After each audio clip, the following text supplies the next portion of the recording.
Previously on Jack Spade Files. Jack Spade leaves his job at a supermarket to become a detective. And after solving a case for a mysterious woman named Susan, a new case is presented. One even more convoluted than the last. Can Jack Spade help Susan and her husband? And now, the thrilling conclusion.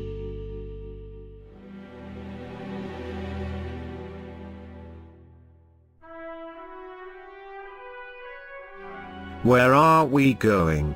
Susan asked, peering at the tall buildings whizzing past as I drove her through the city. How did you know where he is? Read the first page of the manifest, I said. The top lines, the name of the company.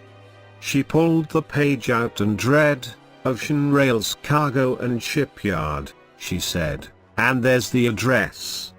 Of course, I had to resist bringing my palm up to my face and shaking my head in disgust. Seriously, I thought, a 2-year-old could have figured that one out. Susan closed the lid and set the case on the floor of the car. She held the mysterious necklace in her hand, and gazed into the night. I hope he's alright, she said. I'm sure he will be, I said. What's your husband's occupation?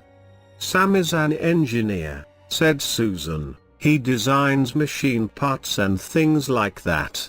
Jack, watch where you're going. I swerved back onto the road after having run up onto the sidewalk. Susan's story was so boring that I had fallen asleep at the wheel. Sorry, I said, putting my attention back on the road. I was just thinking too hard. How far away are we? Asked Susan. Not far, I said, only a few more minutes.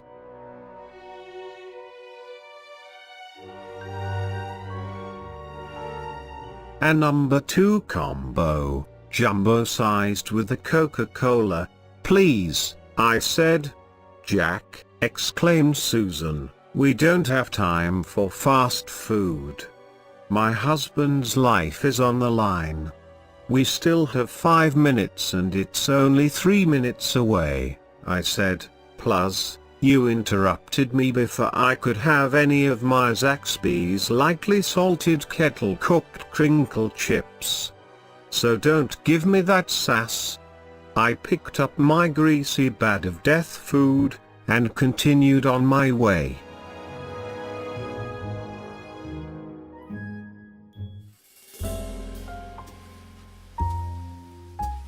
We pulled up to the shipyard with only a minute to spare.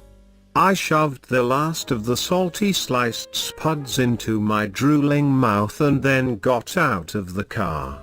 Jack, there's ketchup and lettuce and all sorts of crap in your seat, said Susan. Not to worry, I said, just bring the briefcase. She grabbed the case from below her seat and got out of the vehicle. Closing her door behind her, she approached me as I stood beneath a lamppost in the dark. How cliché, I said, looking up at the light. What? Susan asked. Do try to keep up, I said, and then snuck off into the night towards the storehouses. Susan followed close behind.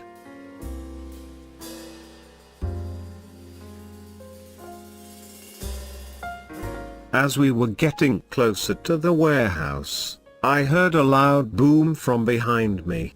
I turned around and saw Susan sprawled out on the ground. I swear, I'm going to freaking murder her, I thought, and went over to help her up. What did you do? I asked. I ran into this grate, she said, pointing to the box next to her. It was hard to see in the dark.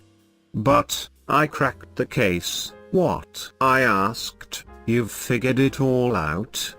No, she said. I broke the briefcase. Good job, I said. Come on.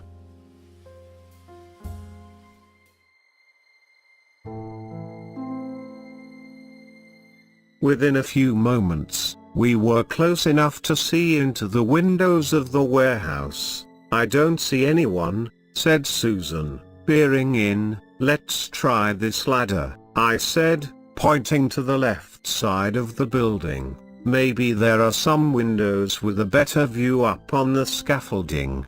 We climbed the ladder to the top, and it was actually very easy to not look up Susan's dress as she climbed above me. Mainly because she wasn't wearing a dress. She was naked. "Who was naked?" Susan shouted down. "Oh, no one," I said.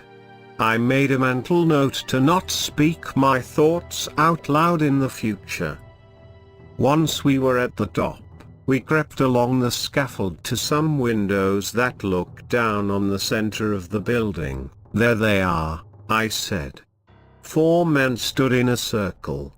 "That man there," said Susan, pointing at a man wearing a fedora and a pinstripe suit. "I don't know him, but that man in the gray suit next to him is my husband."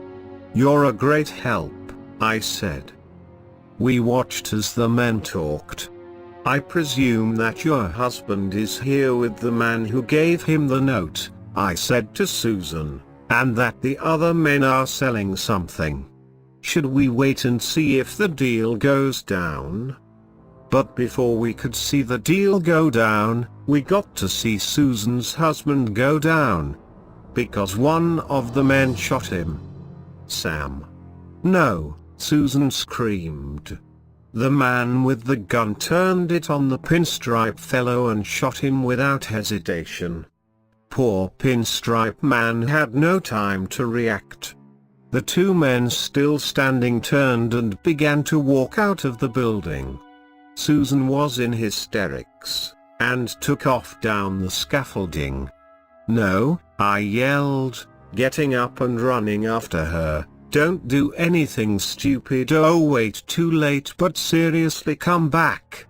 But everything I said was no good. Down the ladder she went, and I was close behind. She opened a door at the bottom of the ladder and entered. I cautiously followed.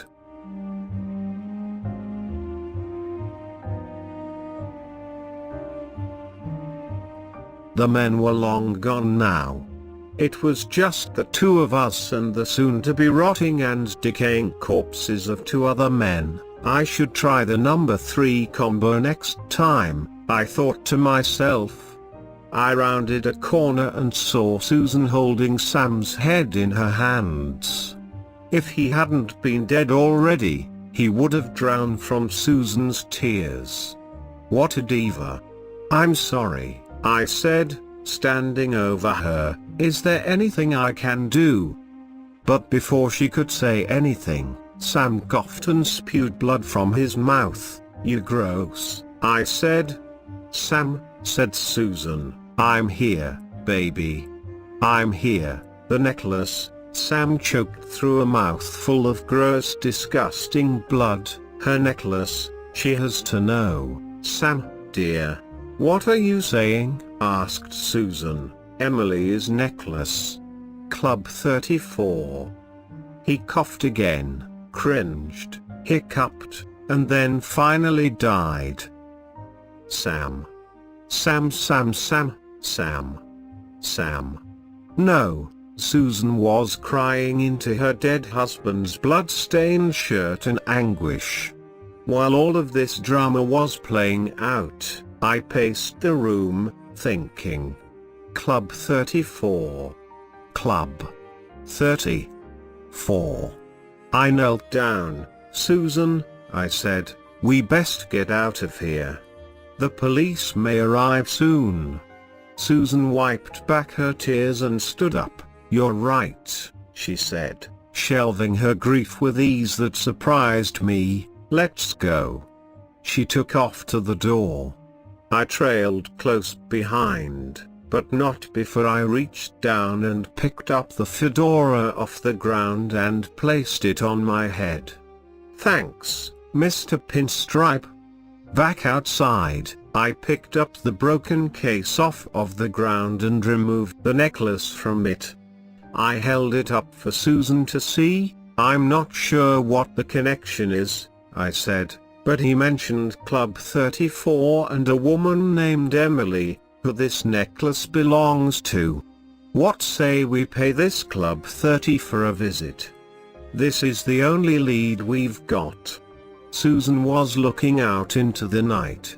Police sirens could be heard in the distance now. She nodded softly, and walked away. Swiggity swooty, I followed that booty.